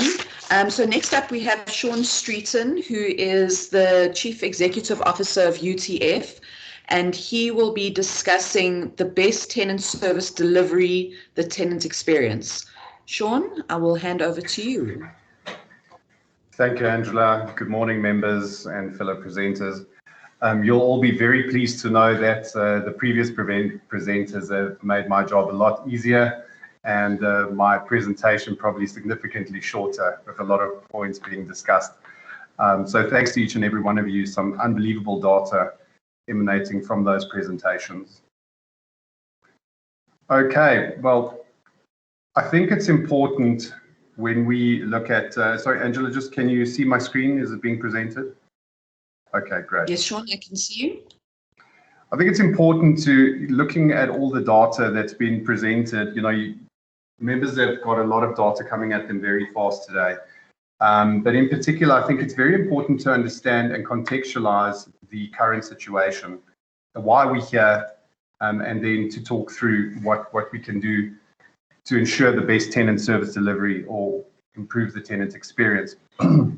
So with all the data that's been analyzed, it's not a secret that the economy was ailing already before COVID, before the pandemic. Historically, some of the property owners, guys like Renney and Nick, have been doing this a lot longer, will know that they were sitting with vacancy levels of about 2-3%. In the last 4 or 5 years, you've seen that increase to 5 to 7% for a lot of landlords. That already indicating, the economy is battling, unemployment has been increasing, and of course the oversupply in the market. But when we say the oversupply, I don't necessarily believe that that's a correct term to say there's an oversupply. I think it's really just a function of lack of demand, poor economic conditions. Because at the core of what JPOMA members do is to try and solve the affordable housing crisis which South Africa has. So we can only hope for the economy to pick up and for that demand obviously to improve to the levels of the accommodation available. Now, in the pandemic, you would have seen people in Andrew's presentation, probably 20%, more than 20% of tenants lost their jobs either through being furloughed or retrenched. And this would have a dire effect on increasing vacancy levels, with some landlords, I believe, seeing over 25% vacancy during the worst parts of the last 15 months. It is very refreshing for me to see from Michelle's presentation that has reduced significantly. So definitely positive.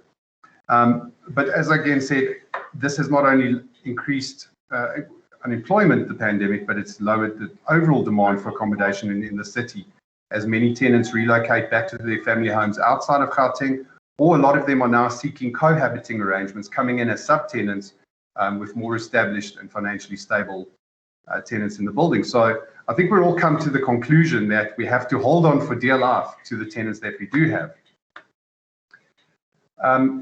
Again, this ties in with other presentations. With unemployment at record highs, the number of economic migrants to Johannesburg seems to have pretty much dried up.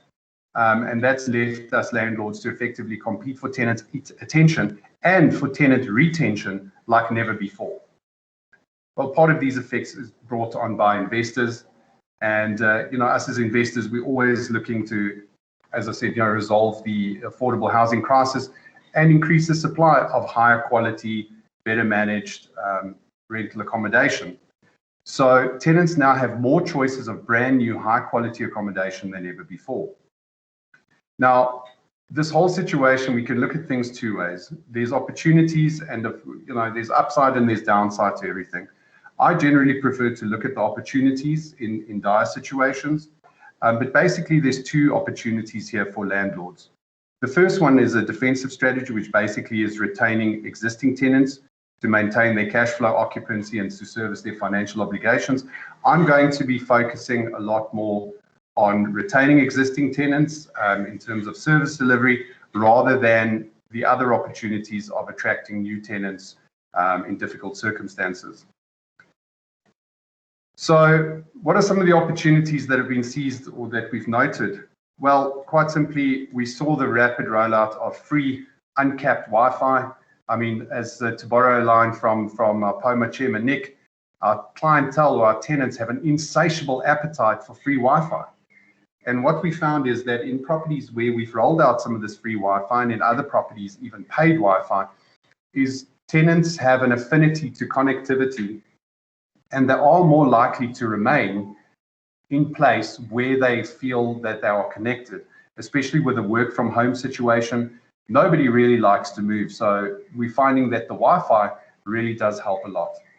We've discussed at length, first month rent free specials with limited or no deposits, all campaigns designed to shout, look at us, look at us. What I found in our experience is that out of every 100 tenants you bring in, 40% will be in default within the first 3 months. And furthermore, 10% of those tenants on rent-free specials or low and no deposits will likely abscond or vacate within the first 3 months. So what does that basically create? It creates a situation where we're effectively chasing our tails. So I completely agree with both Andrew Michelle, and with Renney, that it is definitely causing a lot of disruption in the market. Not that disruption is always a bad thing, but it certainly is, causing a lot of problems for us, and I think unintentionally so. Furthermore, I know that some of our colleagues have rebased their rental. As Renney was saying, you rebase the entire property, and what happens is you effectively wipe away years of rent increases overnight. Is this necessarily a bad thing? I don't think so, because at the end of the day, if prices are unsustainably high, you're just going to sit with an empty unit. Furthermore, tying in with what Andrew said earlier, rental discounts, deferment agreements, and bad debt write-offs have been happening faster and more effectively than ever before. Again, in my experience, the recent experience is that the discounts and deferment agreements, you probably find about 50% of tenants actually unable to meet those obligations, despite them trying their utmost. It's just, unfortunately, the economic situation at the moment. It makes it impossible for tenants to have predictable streams of income. A last method or opportunity that we thought we'd have a look at was to use letting agents, external letting agents, people who know what they're doing out there. My advice with that would be, guys, is that, be very careful who you use. Make sure that they have Estate Agency Affairs Board Fidelity Fund certificates to be presented with you. Get references from other landlords. I think we've recently been burnt with using a particular letting agent. Unfortunately, I can't tell you, but the point is, when you want to look at letting agents, be very careful who you use. So in terms of the quick fixes there, you'll find that there's really no such thing as a quick fix. Moving on to the tenant experience. So at the moment, I would say it is 100% a tenant's market, okay? And landlords are having realized that you have to pay to play more than ever before. When I say pay to play, I'm talking about all of the opportunities and initiatives that we've been trying to exploit. And what this does is it leaves you now effectively having to keep up with the Joneses or face getting left behind with your low occupancy. Well, is that true or not? I would say not necessarily a case that you have to keep up with the Joneses. I think that if you look after your tenants, and in the ways that I will describe in a moment, I think you've got a much better chance of retaining your tenants than rather to have to go out and look for new tenants. So I would like to start off by saying each of us, we are only as successful as our least happy tenant. And whilst we've seen an increase in vacancy, greater opportunity costs and rental earnings, and more demanding tenants, it is important to look at different angles to retain current tenants and attract new tenants, simply by being better at what we do than ever before to ensure that we actually become the client-centric industry we always needed to be. It is all well and good to attract a tenant through a rental or deposit special with free Wi-Fi, appliances, devices, but these are all gimmicks that are basically unnecessary and a waste of time if you don't get the basics right. Your tenants will leave you if you don't look after them. JPOMA is currently taking on the City of Joburg in respect of high tariffs and poor service delivery. But how many property owners have looked in the mirror and said, well, how's our service delivery? How are our tariffs? I would like to believe that most of our JPOMA membership have looked at themselves in the mirror and, as Renney said, rebased rentals, looked at improving service delivery. So before we get into the meat of service delivery initiatives, I would like to suggest that each business must set realistic expectations with their management, their staff, and most importantly, with their tenants in terms of service delivery. One of the main concerns that I've noted in our business is accurate billing. A huge step in the right direction is making sure that your tenants are being correctly billed. Consider your own feelings when you open your own COJ account or a bank statement and you note a billing error. Nobody enjoys resolving these issues, so it is best to ensure they're avoided at source during your monthly billing run. If, like our tenants, you count every cent you earn, a billing error can have disastrous consequences on the tenant-landlord relationship and even cause a breakdown in trust. Tenants don't only want accurate billing, but also fair billing. And we need to apply the same TCF or treat clients fairly standards as the financial services industry. The next point is I would say the second most important aspect to tenants housing is high quality, reliable and fast maintenance. Now, some of my colleagues will talk about this further, but you know, if we're expecting 100% of our rental income, surely the tenant is entitled to 100% satisfaction in the use and enjoyment of their rental unit. Tenants don't only want you to respond quickly, but they want the work done correctly the first time, which is a no-brainer, yet many of us do get it wrong time and time again. I would recommend setting up benchmarks and targets for your operations teams in terms of responding to service requests within a certain time period, setting service time estimates and sticking to them, and creating priority levels based on the type of request. Furthermore, some of the questions you need to ask yourself is, does your service plan meet realistic expectations? Are you meeting or exceeding them?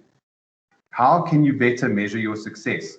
And most importantly, do you have the data you need to react to the problems? And I would say the first step is questioning the status quo by asking why we're doing things in this way or that way. Is there a better, faster, more economical or more effective solution? Briefly touching on general maintenance of common areas.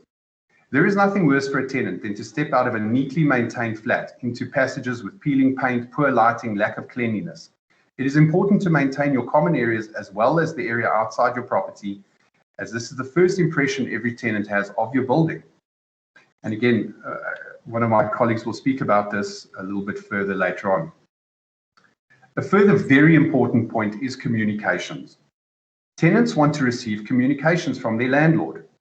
And if there's general area outages of utilities, they would like to be notified where possible in advance of these outages. What we found is lack of communication can cause major concerns for tenants and be a direct contributor to perceived lack of service delivery. Tenants want to know if your pumps are down, when your lifts will be up and running again, or even how you are planning to respond to COVID-19 related issues in your building. My recommendation is to communicate clearly, swiftly, and effectively at all times. I'm briefly going to touch on safe and clean. Everybody wants to live in a safe environment, and that's why I believe the majority of our tenants, being JPOMA members, flock to our properties because we take their safety and security seriously. It is evident that there is a massive lack of service delivery as it pertains to safety and cleanliness in the inner city. But most JPOMA members are also members and patrons of city improvement districts, whereby safety and cleanliness of public spaces are considered our own responsibility. I would strongly encourage all members and non-members on the forum to join their local city improvement district. In terms of utilities and access to them, there is a very clever quip doing the rounds at the moment, which suggests in South Africa, you can have your water, electricity, and internet, just not all at the same time. Well, although JPOMA exists predominantly as a voluntary collective organization to lobby with the City of Joburg on behalf of its members' interest, it is unquestionably our tenants, our members' tenants, who ultimately reap the benefits of our efforts through improved service delivery and hopefully lower utility tariffs. Lobbying is not all we're doing. Private sector investors are installing alternative renewable energy sources, and I speak from my own experience, at properties to provide cheaper and more reliable access to hot water, a luxury many people cannot afford in the current circumstances. A lot of members are drilling boreholes to ensure a safe and consistent supply of potable water, provided this is done within the confines of current legislation. I do believe all of the above, when executed with the correct focus, strategy, and urgency, drastically improves the tenant experience. In conclusion, I would like to suggest that your company's mission must first be to ensure tenant centricity and a genuine willingness and desire to make your tenants happy, as tenants are very likely to know if landlords only care about their next rent payment. And then, in final conclusion, like many organizations around the world whose true nature could be different from their perceived nature, we need to understand that we are not essentially only in the real estate business, but we are in the service industry, which is a people-centric business. Thank you for your time. Shaun, thank you so much. That was an amazing presentation, very well put together and structured. I really appreciate it. It really does come through from the very first time I met you, your motto has always been question everything. So it really came through quite nicely in that, and it's very good advice to landlords. Why do we do the things that we do? Question it. Question. You came into UTF with fresh eyes, and within the last couple of years, you've changed. You've made significant changes within the organization based on coming in with questioning everything, new eyes, and shaking things up a little bit, which we need. And the advice that you've given is very practical and very doable, and doesn't cost a lot of money either. So thank you very much for that. Thanks, Angela. Does anyone have any questions for Shaun or comments? Okay, good. We're going to quickly go. We're going to quickly carry on because we've got half an hour. So the next topic is making your building stand out. Solly Ramalamulo was supposed to do this topic, but unfortunately he is stuck without power, which is telling. So what I've done is I sat down and I thought about, I've been in the inner city now for 16 years, started off at AFCO, and have over the years, I've decided to look at this topic from someone who is been part of the industry, but from an outside. I'm not a developer, I'm not a property owner, a property developer or managing agent. But I see a lot of things in my day to day. And when I first started at AFCO, one of the things that happened was rooftop playgrounds for the kids. And it was very exciting because, as everyone knows, children playing on the streets in the inner city has always been a big issue, from traffic to safety. So that was one of, people started thinking out the box, what can we give back to our tenants? So that we started with the kiddies' play areas. Then from there, it became aftercare facilities. Now, 16 years down the line, we've got Kuro schools in Maboneng. We've got Kumon aftercare facilities. So it really shows that just that one little ripple effect has now brought on these much bigger, more significant changes. There's lots of different exciting things out there that you can bring into your building that wouldn't cost you any money. A good example is I sent out in my newsletter last week this food bus that tenants are able to buy their food in smaller quantities depending on the amount of money that they have on their person at that particular moment in time. So instead of going and trying to buy an 80 Rand bag of rice, you can buy your cup of 20 Rand rice. And that costs a landlord nothing to have that bus parked outside your building one day a week, but it makes a huge difference to your tenants. And and now instead of trying to find 80 Rand, they've got the 20 Rand. They can feed their family for that day. Takes the pressure off. Things like incorporating recycling and recycling education into the buildings. One of the big things which Shaun mentioned was being part of the improvement districts, because it's one thing to have a building that's very well maintained and looked after and has all these great amenities, but if your tenants are getting mugged from the taxi rank to the building, it doesn't help them at all. So joining the improvement districts and looking after not just your building, but the spaces outside of your building.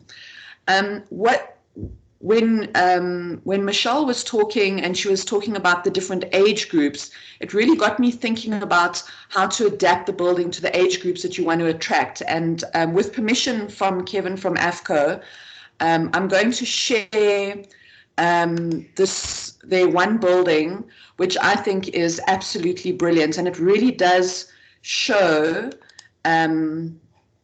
just tell me if you can see it. If it comes up, can you see that? Yes, thank you. Okay, so this is a building in New Doornfontein called Mpumelelo. It is student accommodation. But what I really liked about this, when I saw the photographs of this building, is the clean cuts, the bright colors, the very structured setup. These are obviously, this is, as I said, this is student accommodation, so they are furnished. But then when we come to the amenities of this building, I mean, even just the lift area is nice and super bright colors. Let me just go. So there you've got your outside braai area where the students can now sit and socialize. They've got the pool room and the play area and the study area. This particular building has a gym for the students, which is amazing because, as we know, exercise is very important. There's their study area where they can work and study. This obviously all got free Wi-Fi so the students can then do what schoolwork they need to do. And there's a little cafeteria, chill out area with gaming. I mean, this is you can see a lot of thought process and a lot of time and energy went into this to try and make it as attractive to students as possible. And I think it is an absolutely stunning building. And I mean, it's very simplistic, but it makes an impact. I just want to find the photo of the outside of the building because the outside is quite impressive. Okay, well, no, it's gone. Okay, so let me get back here. Okay.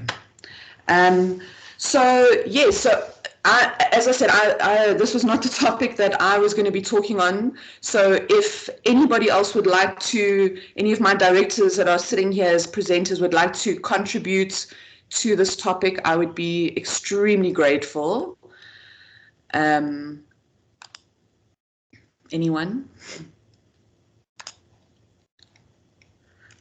There's lots of comments coming in that the building is beautiful. It is quite a beautiful building. Shaun, please come in. Hi, Angela.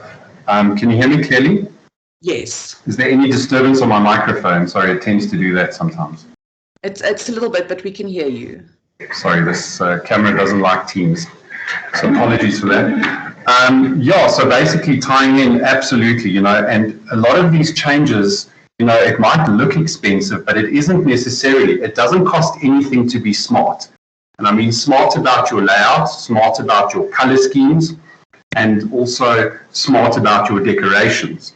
A lot of people might be on this forum thinking, wow, that looks really expensive. For instance, what we've been doing as UTF is changing the spec of a lot of our flats, where we've moved away from an older traditional colouring to something a bit more new and updated.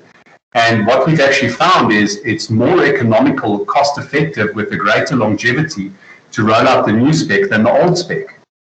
Although it was sort of harder wearing and, I think it was a bit more of old Hillbrow, where we've brought sort of, a little bit of Braamfontein Gate and our Parktown properties specifications into Hillbrow to unbelievable effect. All of these units with the new spec are oversubscribed.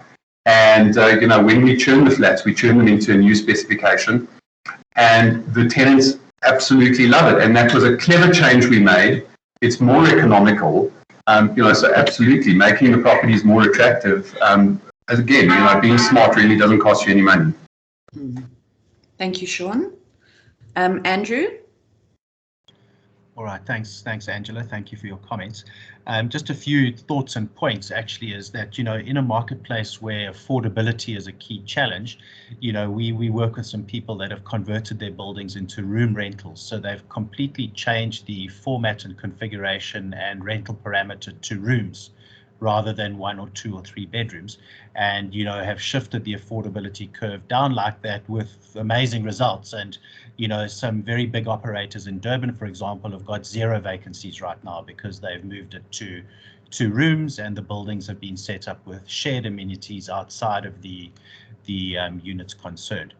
Another point is that many owners, ourselves included, struggle with older buildings. So we've looked at a smart new building, but older buildings do tire over the years, and there comes a point where renovating a kitchen or a bathroom just isn't good enough and competitive enough anymore. And it's kind of a key decision to take, is when do you fully refurbish and start from scratch, particularly the kitchens and bathrooms, to make that unit more attractive, more competitive, and more compelling from a tenant point of view as well. The other thing is, in a market of oversupply, it's a key point is how do you get your building to stand out where there's so many other vacancies and so many other buildings in the area and more broadly with similar vacancies. And, that speaks to multi-channel advertising and being more visible than you used to and more consistent than you used to, and making sure that you cover all the channels possible. And, I'm frequently surprised by how few to-let boards are up at a building. Many agents think one board's enough, but there should be many boards, boards on every elevation of the building. So people walking from different directions, it stands out, it catches you in the eye. So the point is just more visibility than was the case before. Flyers still have a place, catching, traffic at, taxi ranks or stations, or walking by traffic, people that, might not look or be aware that, that's used to create an awareness of the building and the vacancies. And also then just giving some thought to the viewing experience from the front doorstep to the unit, out of the unit, and following up again. It's not obvious, that somebody has an absolutely slick and time efficient experience from being greeted at the front door, escorted to the unit, a nice market friendly sales pitch in the unit explaining all the amenities, the overall costs, etc., and then following up afterwards to try and retain that lead, because I think the tenants that kind of, have the best experience, or the applicants that have the best experience and the closest follow-up afterwards, are more likely to go that direction than if it's left to its own devices. So I think do give some thought to that very close management of the whole letting sales process, if I can call it that. And just another final point is, it's useful to do an exit survey of tenants leaving a building, just to hear firsthand, how was it living in the building, and were there any suggestions they've got for improving the rental accommodation or facilities, and any concerns to be with, and just to collect that feedback in a continuous way so that you are aware of it to action it quickly, rather than, if it's delayed and you kind of stumble on it, you've lost an opportunity if you don't act decisively. Okay, thanks, Angela. Thank you, Andrew. Absolutely. Do not underestimate the power of a good front office person. It is amazing the effect that a good receptionist or a good salesperson will have. Just quickly, some of you might know that I worked at ENS Attorneys for 2 years, and their front office receptionists were almost like 5-star hostesses. You walked in there and their goal was to make you feel like $1 million from the minute you walked out of that lift until the minute you left. And we saw it all the time. People love that. They love to feel important and appreciated and noticed. So yes, front office staff, super, super important. Does anyone else have any comments? Okay. So next we're going to move on to a topic that I've been thinking about for quite a bit now. It's how Airbnb survived lockdown, looking for solutions in other places. So this topic is purely anecdotal. As I was chatting to a friend of mine who lost her job during lockdown, and she had a house with 2 cottages, and she was kind of Airbnb-ing before when she was working. And then when she lost her job, she immersed herself totally into the Airbnb to try and survive. So once lockdown happened, Airbnb contacted all the hosts within about a month of lockdown and said to them that they are now changing their business plan significantly, because travel, as the CEO himself said, travel as we know it is now over. It doesn't mean that it's over, but the way that we understand it is over. So now we need to change the way that we look at traveling. And what they did is they offered their hosts advertising opportunities if they gave discounts on long-term rentals. So if someone decided to stay at an Airbnb for a month, you would get a 5% discount on that. And then Airbnb, as a reward to the host, would then boost their ads for their property further up on the queue. If you did a 15% discount, then you were on the front page of Airbnb. And if you gave a 20% discount to long-term renters, then they would send your property out on a mail bomb. So it encouraged the hosts to now start looking for more long-term leases. And during lockdown, I looked at the stats. Besides Airbnb cutting their marketing costs and slashing their executive salaries by half, they survived lockdown purely from changing the way that they looked at the way that people were renting and the needs that people had while renting. People were now working from home more. Some people needed to get out of the home because they were going to kill their wives, so they wanted to go somewhere where they could go for a week or two to work in another environment. And Airbnb really took advantage of this. The reason that it became so successful is things like there were no deposits, no paperwork, no fixed lease. People can choose how they wanted to pay. So if they were staying at in an Airbnb for 3 months, they could pay on a weekly basis, 10 days, whatever they negotiated with Airbnb on the way that they wanted to pay their rent, which really helped the guys who were earning weekly salaries or weekly wages or, trying to just survive on a day-to-day basis. And the reason it worked is because it was so flexible. I was thinking about it this morning. Obviously as inner city landlords, we can't go around and just give everybody this freedom that Airbnb does. But I did speak to Greg from Mark Attorneys to find out, if you do this thing where you do shorter leases, let's look at it. To tie someone down to a 1-year lease is scary when they don't know what's happening in their future or what's going to happen next week. Whereas if you have a 6-month lease, would it be possible? Are there any legal implications to that? And Greg seemed to think that it is something that is possible and could be looked at. And I would be interested to see how landlords and developers would feel about really incorporating this huge amount of flexibility in their day-to-day business, especially with this whole thing of now where you can live anywhere and you can work anywhere. So yeah, that was something that I was looking at, and I just thought it was quite interesting how they really changed their whole business in order to survive. And I think it's important that we continue to develop and grow doing business. I'm going to end it there because the time is running out, and I still have 2 more people that are very, very important that I would really like to give an opportunity to present. So I'm going to stop there. It's food for thought. It's not by any means an advanced an opinion or anything. Just something that, in my experiences out in the world recently, I have been listening to. So I'm going to stop there. You're welcome to look into it. If you Google it, there's lots of articles on it as well. So next I'm going to introduce Gil Sperling from Flow. He is the co-CEO of Flow, which is a great organization that has modernized and digitalized the way that we can find tenants. Gil, I'm going to hand over to you.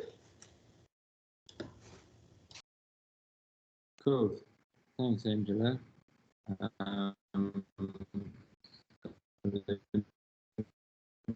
Jump straight into it.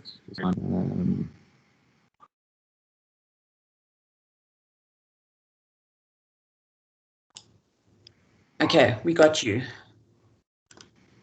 Great, one sec.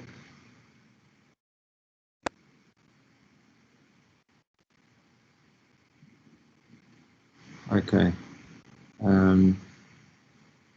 Cool. I hope everyone can see my screen. Okay, yeah. So I'm gonna zoom past this just again, time wise. Sorry, Gil, we can't see your screen. So we can just see your.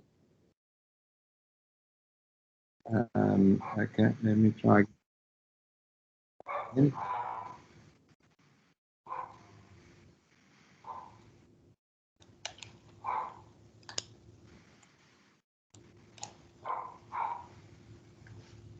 Again, one sec.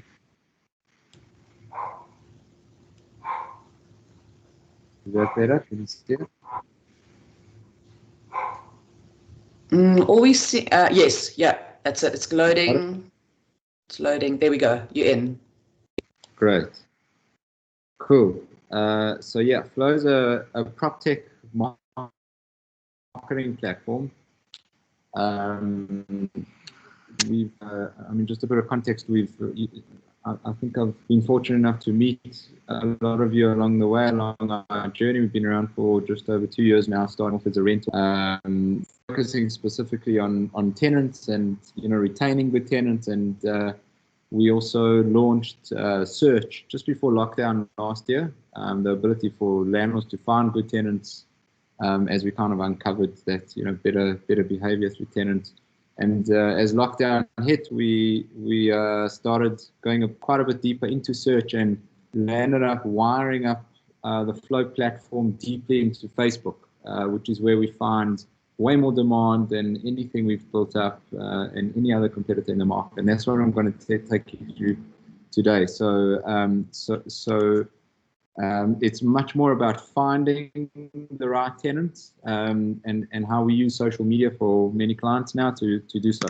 So important to establish that globally and across verticals, across sectors, so never mind property, businesses have shifted, and actually the tipping point of shifting most of their marketing budget to procure new business has happened. So more than 52% of marketing is now on digital channels, and of that, over 60% is on Google and Facebook, mainly because it works. The return on investment is there for most businesses across the world. Facebook in South Africa has 23 million people.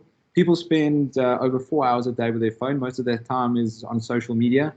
And people come back, 70% of people come back to Facebook and the Facebook family of apps, which includes Instagram, WhatsApp, etc. More than, so that's 70% that come back every single day. So your target market is here. This is where people are at. So we've built, we've extended Flow to create 2 new products. I'm going to spend less time on this, but more time on the insights that we have. So Flow brand is the ability for businesses to create awareness about their brand and to be top of mind when a tenant is considering you or considering moving. And Flow Fuel is ultimately what generates the leads. So just firstly, why haven't property businesses shifted over most of their budget to digital like all these other channels, all these other sectors, right? So the reason is because generally property is far more complex than many other business, far more fragmented as well. So I mean, when you talk about the agency world especially, you know, a group has hundreds of branches, thousands of agents, tens of thousands of listings. The platform is quite complex, right? It's not just like putting up a listing, it's complex to set up. And so for such fragmentation, you literally have to sit there and make hundreds of ads. And it's similar to a lot of our landlords, clients in the CBD as well, who have, you know, dozens of buildings with several vacant units of all sorts of units, and you have to target it and wire it up. And, you know, again, it's a complex channel and very difficult to do. And the myth buster is that a lot of businesses think they're doing Facebook by pushing out organic posts to their fan page and even boosting their posts. And it is nowhere near as powerful as the underlying advertising tools that Facebook offers. It's a very, call it light version, and there's a lot that businesses are missing out. So you're not necessarily doing Facebook unless you're doing it in its depth and really getting the return on it. So that's where, you know, that's again what we've done, is we've automated all of it. We've automated, and I'm going to show you in a minute how it works. We've automated the ability for listing ads to be created on Facebook, to be automatically targeted, to be wired up to collect the right signals, to move around the right data. Again, that's where a lot of the complexity but the opportunity lies. And to even integrate to CRMs and into the operations of our landlord clients, driving leads directly to their operation to work with immediately, something that doesn't necessarily happen off the shelf from Facebook. Again, a bit of our brag slide. We've had a lot of success since launching this around August last year. Some of these brands, hopefully you'll recognize. Specifically, we work with some of them in the Joburg CBD. So just some insights, some stats. So this is a global stat, but we've absolutely seen it locally as well, and in many cases even more so in the CBD and these high engaging areas. 79% of home buyers use online resources, including mobile, at some point in their search. And 33% of millennials spend nearly 14 hours a week on social media during their housing search. So, I mean, I've reinforced the fact that these platforms are just absolutely massive. If you compare Property24 as a listing portal who have 8 million monthly visitors, Facebook is 23 million a day. And the level of engagement here is ours, and we have particular insights that people actually use and trust these platforms during their housing search. And not only from stats, but also because we run these, Flow as a platform runs these campaigns for a lot of our clients, and they have a return. Ultimately, it's all about measuring return. So again, just to go a bit deeper into how property businesses consider their marketing spend. So a lot of the traditional mediums, especially outdoor, it's very difficult to measure and directly correlate a return on investment. So for every R1 that you spend, how many leases have you signed? And on these channels, it is completely possible, not only just from being able to report on who saw it, exactly who saw your media and who clicked it and who engaged, but all the way down to who actually submitted a lead, and further into which of those leads actually became a lease, and that's how you quickly measure your return on investment. So 100% possible here, and allows you to be far more flexible and adjust. So a lot of outdoor media that property businesses invest in are limited in many ways. First of all, the dynamic in the CBD is obviously different, but generally, because of the COVID circumstance, people travel around far less. They're not seeing your billboards. But even setting that aside, billboards are not flexible. They are not personalized. You can't dynamically target people that in a personal way. And I'm going to actually show you, again, some insight about targeting here. And it really is limited and very expensive and not cost effective relative to the mediums, to these mediums. Shaun, you may recognize this. We obviously do some work with you guys. So your digital presence over and above, again, this is in public domain, so everyone would see this.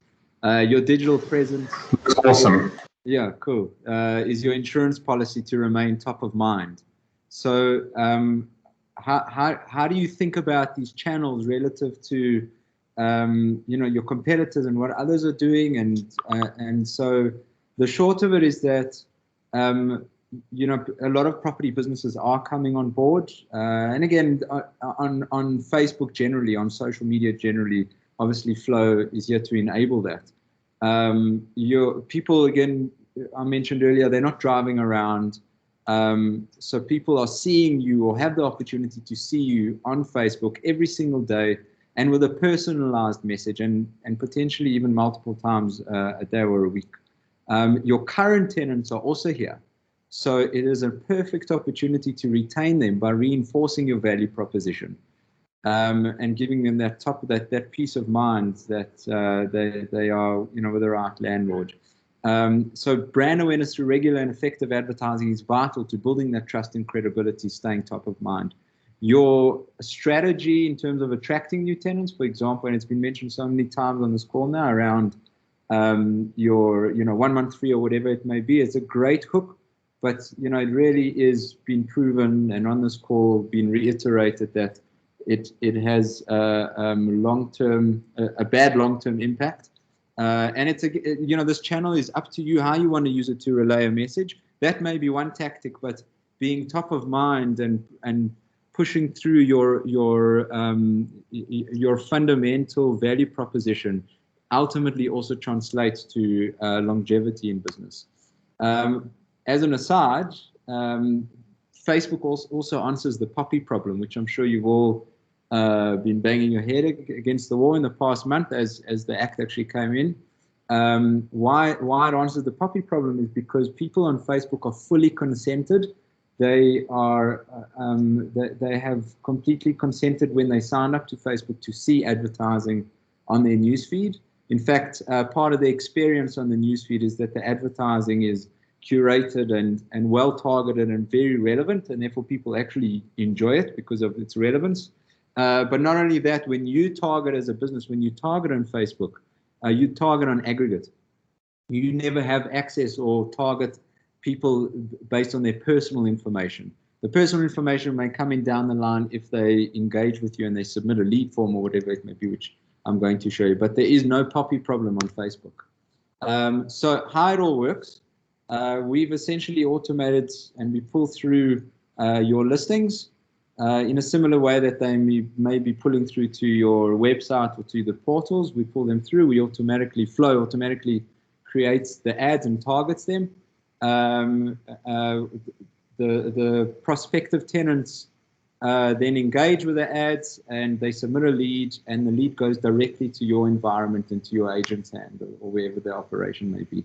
What's different here relative to the portals is that there's no such thing as, I mean, if you think about it on the portal, you're essentially a listing among all your competitors' listing when someone searches Joburg CBD or Maboneng or whatever it may be. Depending on the time at which you put that listing in, you'll be at the top, and you'll go down depending on how any newer listings. Of course, you can pay for a featured listing, but it doesn't really make financial sense to pay for every single listing of yours. But on Facebook, because of the targeting and because you're actually targeting, your 3 to 5 million rand properties to that specific demographic versus your 3 to 5,000 rand rentals to the correct demographic versus your 5 to 7,000 rand rental to the next relevant demographic with a very personalized messaging. Every listing is a featured listing essentially. You have the ability to target by configuration, for your specific buildings, for a certain suburb, etc. So that's where it really is different, because it is not a chronological environment. It's an environment that you can target very specifically, and you actually deliver the listing to the individual based on the possibility of targeting on Facebook. The other opportunity here is that unlike a portal, the environment is exclusively yours. So when people click through and they engage with the ad, they don't see your listing among your competitors. It's your budget is spent 100% for your brand and for your listings. I guess this is something visual in terms of targeting, but there is the ability that it's principle and fundamental to Facebook and how we target is that, or how Flow targeted automatically.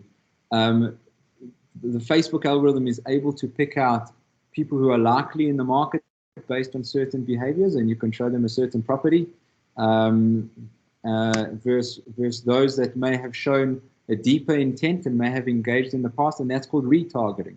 And then we start following that person around the web and around Facebook with those listings if they've shown any sort of interest. And I mean, you all may have experienced it in some form or manner when you go on to Takealot and you click on that box of Lego that you want to buy for your kids and you don't check out, and this thing starts following you around the web. And that is where personalized targeting happens, and we do that with listings. Once Flow and the Facebook algorithm pick up that there has been some form of intent. Very, very importantly, once we are able to generate that lead through the ads, the expectation from users is an instant experience.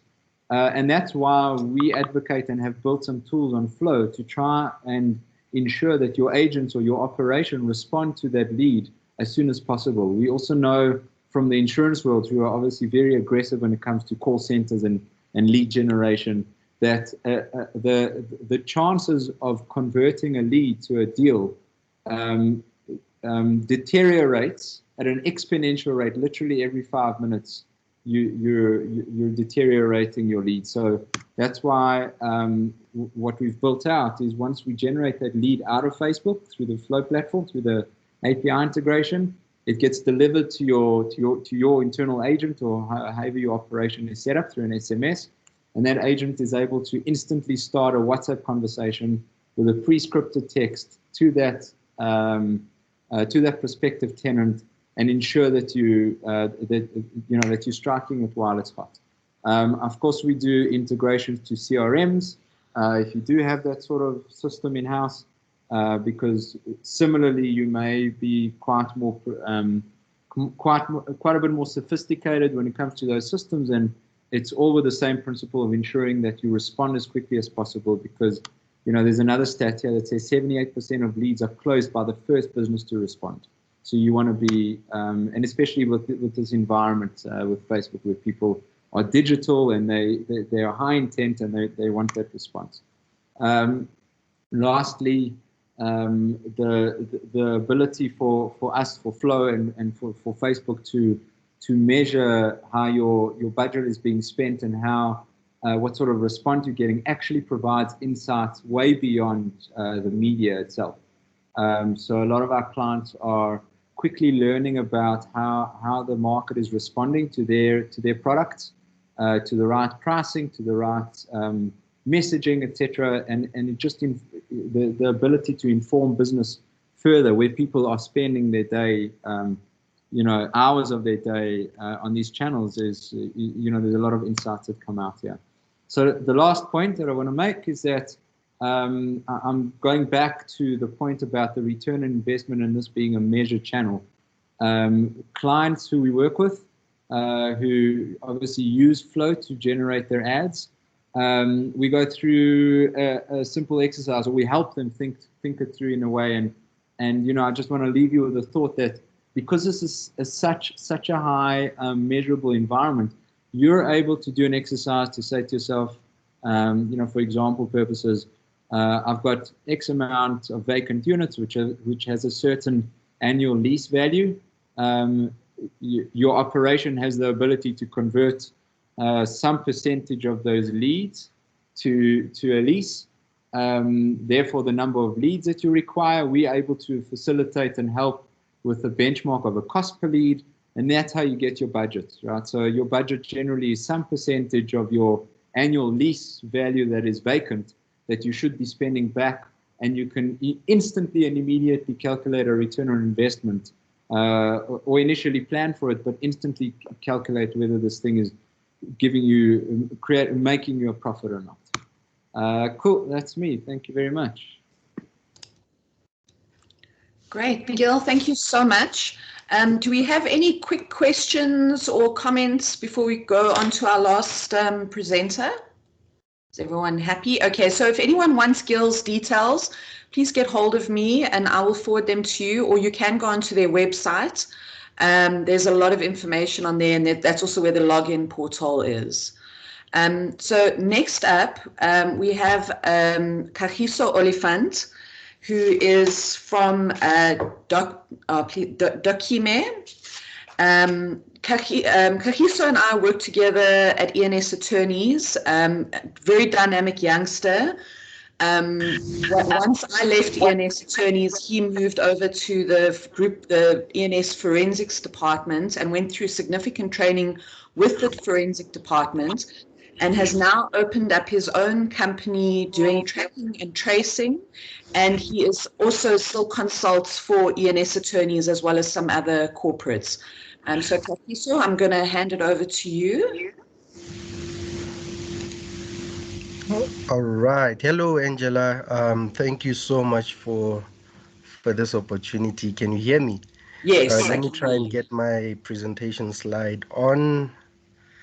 Which one is this? Is the one? All right. So while Kagiso is doing that, the reason that I've asked him here today is through many of my talking with different members, there is definitely a need to find tenants that have absconded. And I was very fortunate to bump into Kagiso by accident the other day. So, and this is what he does. So this is fantastic. And it's, yeah, I'll hand it over to you now. All right. Are you able to see my slide now? Yes, I can see it. Thank you so much. So thank you so much, Angela, for this wonderful opportunity. I'll just quickly run through because I think our time is also well spent.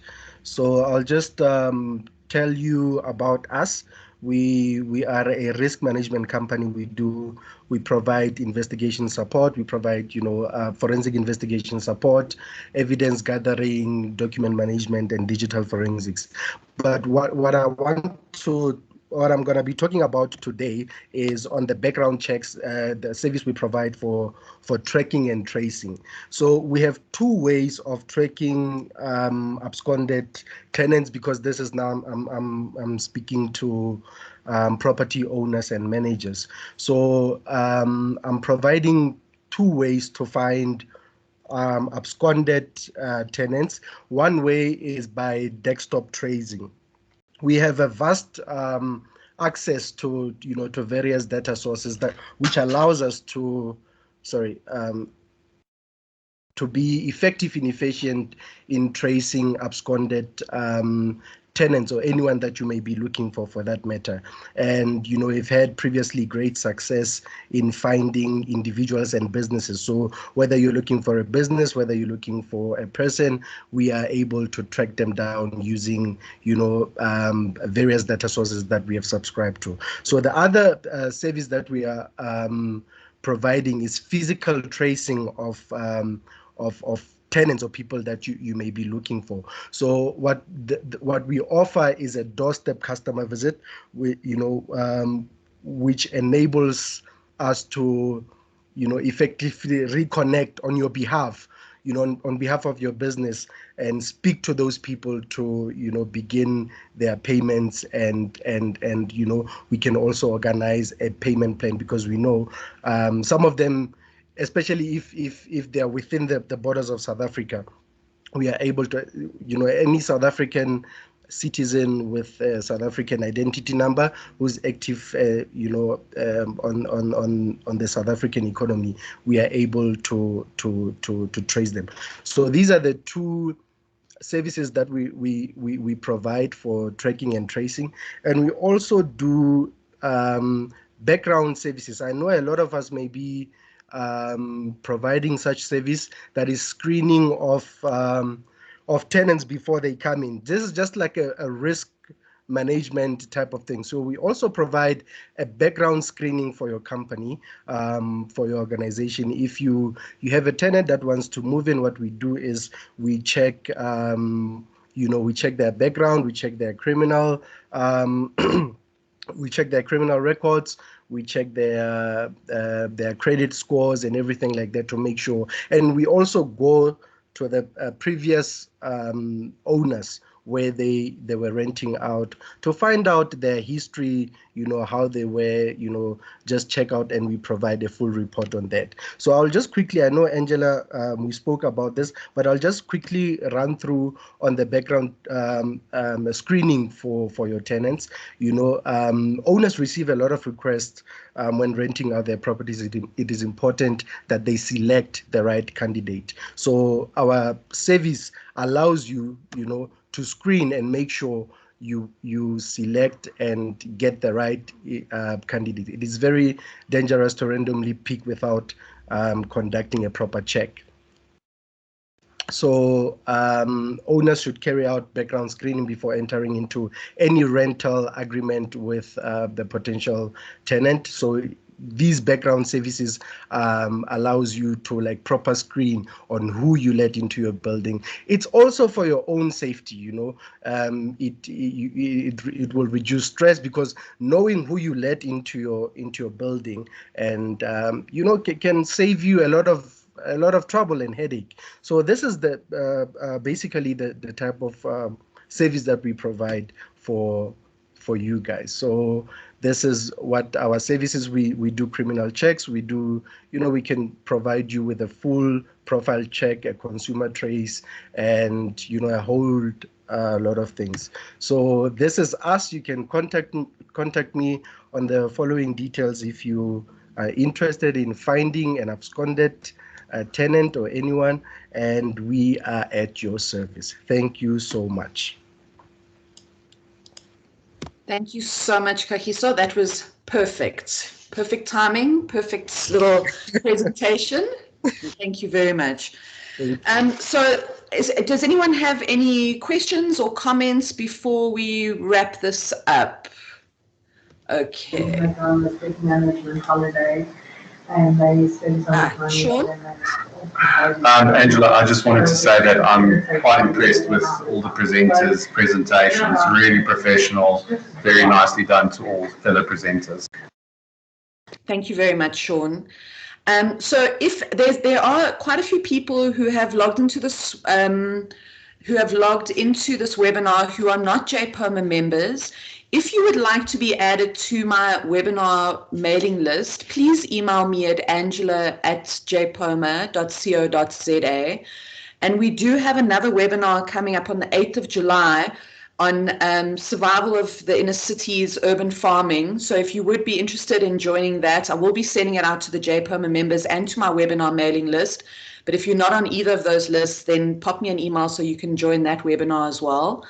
And I would just like to say thank you to everybody who joined us. I think we had a record amount of people logging in today, which was about 52 at my last count. So that's fantastic. Thank you very much. And I hope you enjoy the rest of your week, and I look forward to seeing you all soon. Thank you very much. Thanks, Angela. Bye. Thank you.